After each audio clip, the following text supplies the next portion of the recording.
মার বাবার বদদুয়া কোনো আলেমকে সারে না, কোনো মুফাসসিরকে সারে না, কোনো মুফাসসিরকে ছাড়ে না, কোনো আল্লাহর ওলিকে পর্যন্ত ছাড়ে না। কাবা শরীফের একজন ইমাম ছিলেন ইমাম আল কালবানি। ইমাম আল কালবানি তাকে এক ইন্টারভিউর মধ্যে জিজ্ঞাসা হলো যে আপনি কাবা ঘরের ইমাম হলেন কিভাবে? আপনি এত কালো মানুষ কাবা ঘরের ইমাম আপনি কেমন করে হলেন? কাবা ঘরের ইমাম তো সব সুন্দর মানুষ। বলে আমি কাবা ঘরের ইমাম হয়েছে আমার মার বদদুয়ার বরকতে। কি দোয়া? বদদুয়া। বলে কেমন করে আপনি হয়েছেন?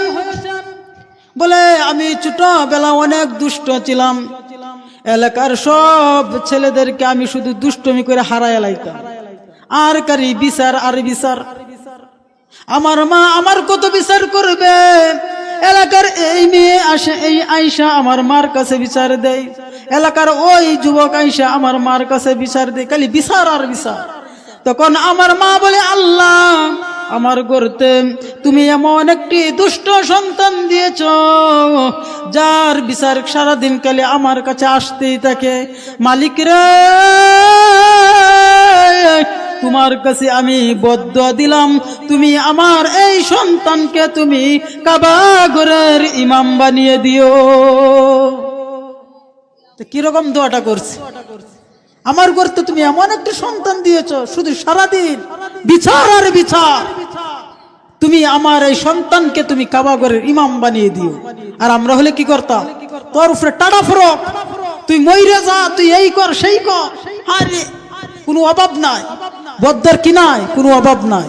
মুসলমান একটি কথা জেনে রাখবেন,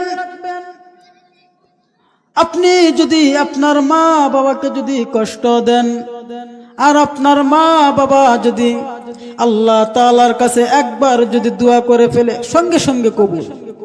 আপনার মা বাবা যদি আপনার জন্য ভালো দোয়া করে সঙ্গে সঙ্গে কবুল। রাইফেলের গুলি মিস হতে পারে, মিসাইল মিস হতে পারে, কিন্তু আপনার মা বাবার দোয়া কোনোদিন মিস হবে না, সঙ্গে সঙ্গে কবুল, সঙ্গে সঙ্গে কবুল। আবার এই মা বাবা বদদুয়া করলেও কবুল। বিষয়টা এমন নয় যে মা বাবা শুধু ভালো দোয়া করবে, ভালো দোয়া করলে কবুল হবে আর খারাপ দোয়া করলে কবুল হবে না। বিষয়টা তেমন নয়, ভালো দোয়া করলেও কবুল, খারাপ দোয়া করলেও কবুল।